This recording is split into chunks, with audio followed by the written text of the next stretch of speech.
I hope you'll find this on a local bookshelf and follow along. Rocket Writes a Story by Tad Hills.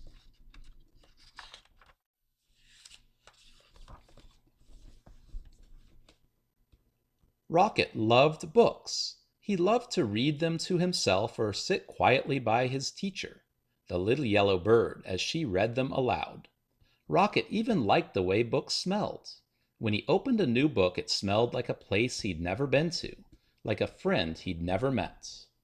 The little yellow bird agreed. Books are inspiring, they make me sing. Rocket loved words, too. After snack time, his teacher would say, "Rocket, why don't you use that nose of yours to sniff out some new words?" And off he'd go. He'd fetch some nice ones like buttercup, and bug, and feather, and nest. "I'm looking for words," Rocket would announce to anyone who'd listen. Rocket always brought his words back to the classroom and wrote them down. The little yellow bird would help him spell the tricky ones, and then they'd hang them on their word tree. Sometimes the bird added her own words to the collection. "This one is small, but I promise it'll come in handy," she'd say. "Magnificent," chirped the little yellow bird once their tree was covered. "Now what shall we do with all these splendid words?" Rocket thought all afternoon. Then he had an idea. Rocket left school that day with a very waggy tail. "I'm going to write a story," he declared to Fred and Emma. "My story will be an adventure about the great wide world," he told a butterfly. "I will use many words," he explained to Mr. Barker. "Hello up there," he called as he passed the tree where he had found the word nest. "I'm going to write a story." The next day Rocket returned to his classroom. It was time to begin. He looked down at the blank page, and the blank page looked up at him, but no story would come. At snack time, Rocket gave up. "I don't know what to write," he told his teacher. "Don't worry," the little yellow bird replied. "One of the hardest parts of writing is coming up with a good story. But it's one of the most fun, too. Perhaps you want to write about something you've seen." "A bug?" asked Rocket. "Yes," sang his teacher. "Stories need good characters." "Or what about something that happened to you, or something you really enjoy?" "My favorite stick," suggested Rocket. "Of course," said the bird. "Or you could write about something that inspires you." "Inspires me?" asked Rocket. "Yes, something that excites you," the little yellow bird sang. Rocket took a walk and looked for inspiration. He thought about friends he knew and places he'd been. He stuck his nose high in the air and sniffed the gentle breeze. And there it was, a delightful smell of pine needles and feathers.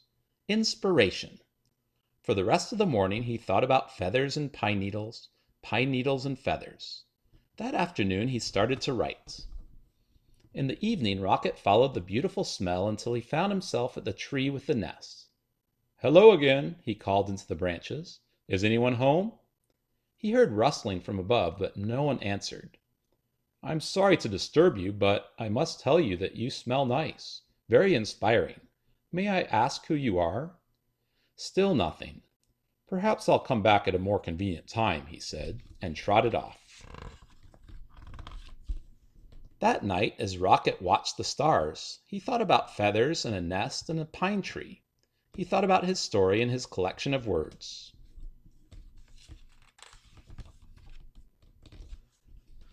On his way to school the next day, Rocket was surprised by what he saw. "A brand new word," he said, "and it's already written down. It says," he tried to sound the word out. "Owl," came a quiet voice from the branches. "It says owl, that's me." "Thank you, Owl," Rocket called.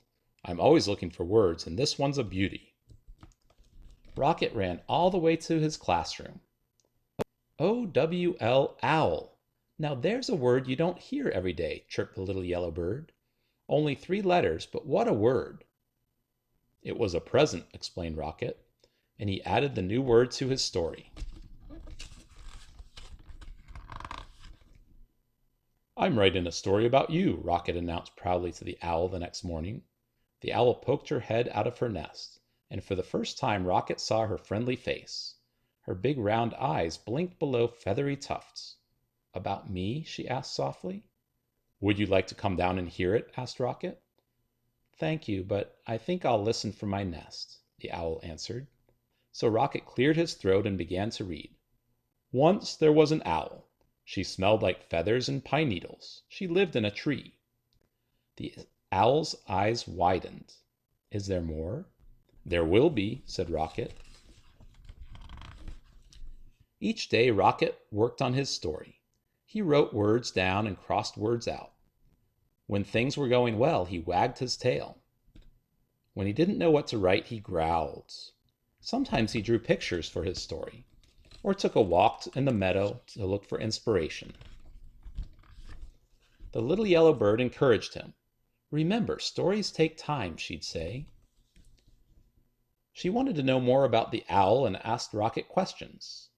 "Why do you think the owl wouldn't come down? What color is her beak? What does she do every day?" Rocket wanted to know more about the owl too. He visited her tree often and read her his story, which changed every day. The owl was captivated. And when Rocket stopped, she would always ask, "Then what happens?" At last came the day when Rocket knew he was finished. "What a fine story," chirped the little yellow bird after she'd read it. Rocket ran to the owl's pine tree. "It's done," he called. "Come, listen." And so down and down came the owl till she was right beside Rocket. Then Rocket began to read. He read about an owl with friendly eyes and a beak the color of a buttercup.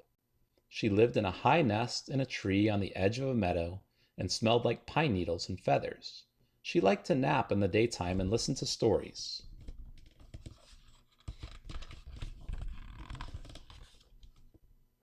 "Branch by branch, the owl came down from her nest," Rocket read. "She was shy, but she was brave, too." Suddenly Rocket stopped. He wrote something on his paper, then began to read again. "One day the owl came all the way to the ground and became my friend." The owl blinked. "Can there be one last sentence?" she asked. "Can you say, 'And the owl liked the story very much'?" "What a perfect ending," said Rocket. And it was.